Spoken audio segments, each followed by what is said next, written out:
কথা বললেন না কেউ? আল্লাহুম্মা আমিন। সবাই মোনাজাত ধরেন।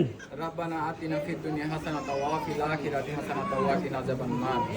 ইয়া রব্বুল আলামিন, আমাদের রব, আমাদের সৃষ্টিকর্তা, বিশ্বজাহানের মালিক, আমাদের অধিপতি আল্লাহ, আমি আপনার অতি কতিপয় গুনাহগার বান্দা হায়াত নামক দৌলত দান করে আছে পবিত্র সময় আল্লাহ শুক্রবার জুমার নামাজের পর আমি আমার ব্যবসা প্রতিষ্ঠানের উদ্বোধন কার্যক্রম শুরু করলাম। আল্লাহ, যদি কোনো ভুল ত্রুটি হয়ে থাকে আপনি নিজ গুণে ক্ষমা করে মাফ করে দিন।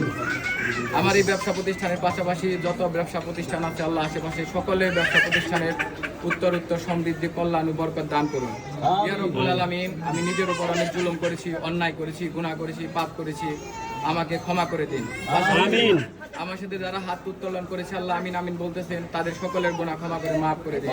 আমিন। ইয়া রব্বুল আলামিন, আমার সাথে ভাই বন্ধু বান্ধব আত্মীয় স্বজন যারা আছে আল্লাহ, তাদের সকলের গুনাহ ক্ষমা করে আল্লাহ হালাল রুজি অন্বেষণ করার তৌফিক দান করে দিন। আমিন। ইয়া রব্বুল আলামিন, পৃথিবীর উষালগ্ন থেকে আজ অবধি যত ওলিয়া আউলিয়া গাছ থেকে পীর মুর্শিদ ফকির মিস্কিন আল্লাহ কবরে শাহিদ আছে, কিয়ামতের আগ পর্যন্ত কবরের আযাব মাফ করে দিন।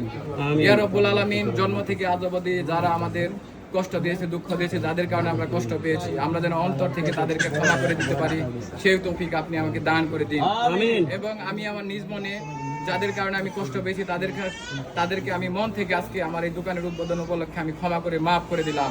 আমিন। হে আল্লাহ, আপনার কাছে স্পেশালি আমার একটাই চাওয়া, সেটা হচ্ছে আমার এই ব্যবসা প্রতিষ্ঠানের পাশাপাশি যারা সৎ চিন্তা ভাবনা নিয়ে ব্যবসা প্রতিষ্ঠান পরিচালনা করতেছে, তাদের ব্যবসা প্রতিষ্ঠানের সফলতা দান করে দিন। আমিন। ইয়া রব্বুল আলামিন, হে সর্বশক্তিমান আমাদের রব, আমাদের প্রভু আল্লাহ, আমি আবারও স্পেশালি আপনার কাছে প্রার্থনা করতেছি, আমরা সবাই গুনাহগার পাপী আল্লাহ, আমাদের সকলের গুনাহ ক্ষমা করে পাপগুলো মোচন করে দিয়ে আল্লাহ সহি শুদ্ধভাবে ইবাদত করার তৌফিক দান করে দিন। এবং যারা কবরবাসী আছে কবরের আযাব মাফ করে দিন, যারা জীবিত আছে তাদেরকে হালাল রুজি অন্বেষণ করার তৌফিক দান করে দিন।